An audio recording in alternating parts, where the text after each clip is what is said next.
escuchado a la presidenta de la Cámara de Diputados haciendo una explicación de lo que está pasando con el puntaje. Y está con nosotros el senador de Unidad Demócrata, Edwin Rodríguez. Bienvenido, senador. Un placer tenerlo en Todo a Pulmón. Muchas gracias, Priscila. Un saludo cordial a Todo a Pulmón y a todo el país. Muchas gracias por la invitación. La presidenta dijo hace instantes, en el mismo lugar donde usted estaba sentado en este momento, que no van a pasar los aplazados. ¿Esto es cierto? ¿Cómo entienden ustedes o cómo hacen su sumatoria? Bueno, la presidenta ha hecho una mención al artículo 23 del reglamento, que yo le solicitaría que se ponga en pantalla. Ya, y lo vamos a pongamos poner leer, el artículo, ¿no es por cierto? favor, 23, que nos dice el senador, que dice que...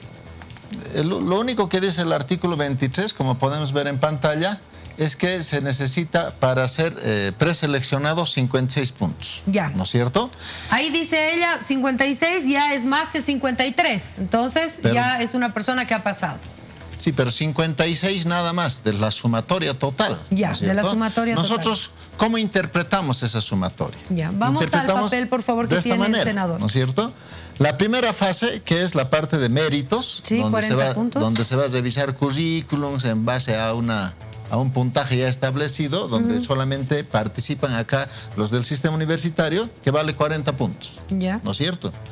La segunda fase, que es el examen escrito, donde el sistema universitario otorga una batería de 720 preguntas y de ahí pues las comisiones hacen la evaluación. Entre 40 y 30 suman 70. 70 puntos. 70 puntos, ¿no es cierto? Se podría entender que de estos 70 puntos, suficiente, aplazándose con 26 puntos, podrían pasar a la tercera fase, que es la entrevista, que vale 30 puntos. ¿Eso qué significa? Que en la fase de entrevista no participa ni las universidades ni nadie, simplemente participan los diputados, senadores de las comisiones, en su mayoría con sus 2/3 más. ¿Qué podríamos pensar? Que aplazándose con 26 y sacando o regalando o otorgando los 30 puntos a los 26, ya tendrían los 56 y podrían ser magistrados. Ahora, la presidenta dijo que en cada uno de estos, digamos, en méritos escrito o entrevista, se tiene que sacar 50 más 1. ¿Dónde dice en el reglamento eso? Ella hizo referencia al artículo 23. Hemos leído. No dice absolutamente eso. ¿No Habla del 56 de una manera general y no específicamente en cada una de las etapas. Exactamente. Esa es la observación. Esa es la observación. ¿Por qué? Porque no me van a decir que no pueden otorgar los 30 puntos, ¿no es cierto?, en la fase de entrevistas. Las entrevistas son la fase más importante, Priscila. O sea, ¿usted no le cree a la presidenta cuando muestra su cuadrito, porque trajo cuadrito y dijo, el 50 más 1, esta debe ser la mínima para poder pasar? ¿Usted no le cree? No le creemos porque no dice eso el reglamento. Si dijera eso el reglamento, estaríamos tranquilos. Lo cierto es que el reglamento solamente habla de 56 puntos mínimos para ser preseleccionado. Y esos 56 puntos mínimos, ¿cómo se puede obtener? De esta manera, ¿no es cierto, Priscila? O sea, aplazándose entre 40 y 30, apenas sacando 26 puntos, uno podría pasar, está habilitado para pasar a la tercera, con la probabilidad de que saque los 30 puntos y tenga los 56. No me pueden decir que uno que saque 26 de 70 no puede pasar, porque sí puede pasar, porque tiene la posibilidad de sacar los 56 puntos. No pueden retirarlo. Entonces ahí hay una mentira, un engaño, una manipulación tratándonos de hacer creer que los aplazados o los mediocres no han de entrar. Sí han de entrar bajo esta hermenéutica. Ahora, ese es uno de los puntos. Otro de los puntos porque pide la oposición que se aplace esta elección es el tema de la cantidad de inscritos. Así es, por eso hemos traído también un cuadro. A ver, vamos con los cuadros, por favor, del estado actual de quienes se han inscrito, ¿verdad? Exacto. Nosotros recibimos reportes hasta mediodía y hasta las 7 de la noche de todos los días. Entonces, hasta hoy la presidenta nos dijo que hay 295 postulantes. Del Tribunal Supremo de Justicia, mujeres hay 37, hombres 101, Tribunal Constitucional 16, Tribunal Constitucional 16 mujeres, varones 43, Tribunal Agrario 14 y entre mujeres y Tribunal Agrario 30. Ahí tenemos los cuadros que hacía referencia usted. Sí, Priscila, esos son los últimos datos de las 7 de la noche. Sin embargo, nosotros hemos querido hacer un punteo más completo respecto a cada uno de los postulantes.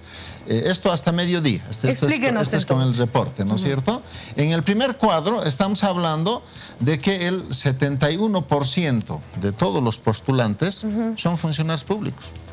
¿El 71%? El 71%. ¿Lo han verificado ustedes? Claro que sí, porque no nos olvidemos cuando hacemos una declaración jurada pese a que los sobres están sellados, pero cada uno ha hecho una declaración jurada y la declaración jurada está en la Contraloría. Si usted dice Edwin Rodríguez, le va a salir quién soy y dónde trabajo. Entonces hemos hecho... Pero como yo no trabajo en sector público, no sale nada. No le va a salir nada, ¿no es cierto? Entonces hemos puesto toda la base de... tarea ustedes. Exactamente. Y resulta que de todos los postulantes, hasta el mediodía, que eran 252 postulantes, resulta que el 71% son funcionarios públicos, ¿no es cierto? Y estamos hablando además de que el 45% de esos funcionarios públicos pertenecen al órgano o al sistema judicial en general, ¿no es cierto? ¿Eso qué quiere decir? El presidente del Estado, el vicepresidente y todos los del movimiento al socialismo que han dicho del sistema judicial, que la justicia apesta, que no es una buena administración de justicia, etcétera. Y resulta que casi el 50% están yendo a reciclar funcionarios, asesores de esa justicia que apesta. Es decir, en otras palabras, Priscila, vamos a tener la mitad de los postulantes de esa justicia que apesta y la otra mitad vamos a tener en relación de los otros poderes, tanto del poder ejecutivo, ¿no es cierto?, y otras instancias. Entonces estamos hablando de que de cada 10 postulantes, 7 o más de 7 son funcionarios del Estado. O sea, es gente del MAS. Así es, eso es así de claro. Y obviamente mañana, con lo que seguramente vamos a tener ya el cierre, vamos a subir ese porcentaje, porque además el propio vicepresidente ha mencionado que no sé, que hay más de 300 postulantes en carpeta o en trámites, etcétera. O sea, ¿por qué han tenido que ampliar 2 semanas, Priscila? Primero, porque no han llegado al mínimo.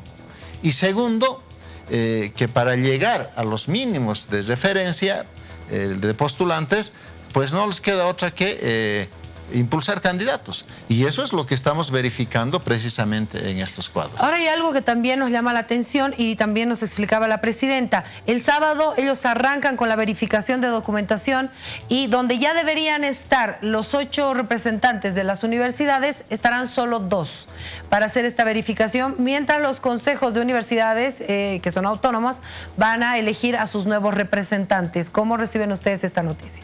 Bueno, en este momento, por decisión de las universidades, de la reunión que han tenido ayer precisamente, pues en este momento están el sistema universitario sin delegados, porque han decidido pues que el cogobierno docente, paritario, estudiantil, sea en cada universidad la que tenga que elegir, ¿no es cierto?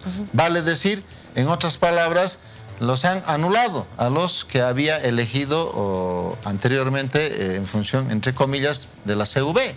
Entonces, ahorita no hay delegados del sistema universitario. Y el sistema universitario pues va a tomar su tiempo seguramente para elegir estos delegados y eso presupone que tiene que haber una ampliación de plazo. Pues aparentemente no quieren hacer aquello, no va a haber participación. Ahora dice, nadie ha pedido tampoco que ampliemos el plazo. ¿Ustedes no pedirían algo así? No, lo que nosotros le estamos pidiendo al movimiento al socialismo es que tiene que aplazar el proceso. Porque claro, si vemos esos cuadros, no se está llegando siquiera al porcentaje mínimo que se requiere de participación de la mujer. ¿Cuánto se requiere? ¿Qué datos tienen ustedes? ¿Cuánto? El reglamento establece que el 50% tiene que ser postulantes mujeres. Y si revisamos el cuadro, llegamos apenas al 29%. De participación de las mujeres.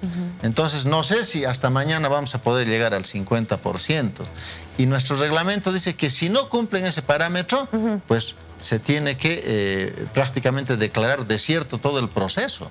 O sea, si no se llega a un 50% de mujeres mañana, se puede declarar todo nulo. Así es, eso dice nuestro reglamento. Desierto. Eso dice el reglamento que ha aprobado el Movimiento al Socialismo. Se tiene que declarar desierto.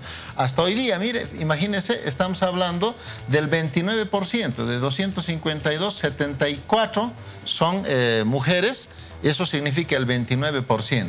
Y si nos quedamos ahí, por ejemplo, en el Tribunal Constitucional, estamos hablando de que en ningún caso, bueno, en 3 departamentos están básicamente cumpliendo, pero con lo justo. Según los datos que me dio la presidenta, hay 73 mujeres inscritas solamente, en los diferentes, ¿no? Solo 73. Pero estamos hablando 73 de 295, ¿no es cierto? Entonces, evidentemente no se llega ni siquiera al 30%. Eso significa que no está llegando al 50% de mujeres. También tiene que haber participación de pueblos indígenas, ¿no es cierto? Entonces, si esos parámetros no se van a poder establecer, Priscila, pues se tiene que declarar desierto por reglamento. Mañana será entonces una jornada importante, senador, y estaremos pendientes en el cierre, que seguramente ustedes estarán también haciendo el seguimiento para ver quiénes son y por qué y para qué. Así es, mañana, bueno, yo soy parte también de la Comisión Mixta de Justicia Plural, se ha convocado para el sábado a las 8 de la mañana para empezar a abrir los sobres. Reitero, no van a estar seguramente los del sistema universitario, no tendrían por qué estar, porque a no ser que alguna universidad haya elegido con esta decisión de tener una adhesión paritaria estudiantil, ¿no es cierto?, entre docentes y estudiantes. Entonces, yo lo dudo. Entonces, vamos a iniciar el proceso de apertura de sobres, seguramente sin la participación de las universidades. Ojo, si me permite, Priscila, ¿por qué las universidades están dudando su participación? ¿Por qué en la parte de calificación de méritos, lo único que va a hacer la universidad es revisar toda la documentación en función de una planilla ya que tiene su puntuación respectiva, ya establecida? Es decir, yo no sé si necesitamos ahí los mejores hombres, probos, académicamente capacitados, para venir a revisar como el cacho si cumple o no cumple y cuánto ha sacado. Eso podíamos hacerlo entre opositores y oficialistas, porque no hay dónde perderse. Eso es algo objetivo, Priscila. ¿Dónde necesitábamos la participación de las universidades? En la tercera fase. En la entrevista, porque ahí vamos a ver las cualidades, aptitudes, conocimientos, principios, etcétera, para saber qué clase de postulante tenemos. Pero ahí no participan las universidades, ahí solamente participan los políticos. Ellos son los que finalmente les van a dar la nota. Entonces, ¿qué significa? Que las universidades van a terminar siendo una especie de figura decorativa y van a ser una especie de cómplices sobre un proceso de elección absolutamente partidizado, porque con 26 puntos aplazándose, reitero, pueden llegar a la tercera fase, y en la tercera fase, pues con la nota de los políticos, pueden ser magistrados. Lecturas distintas. Ha escuchado al presidente de la Cámara de Diputados, ha escuchado también al senador que nos ha acompañado. Eso es lo que está pasando en la Asamblea y así estamos yendo a la elección. Muchísimas gracias por haber estado con nosotros. A usted, Priscila.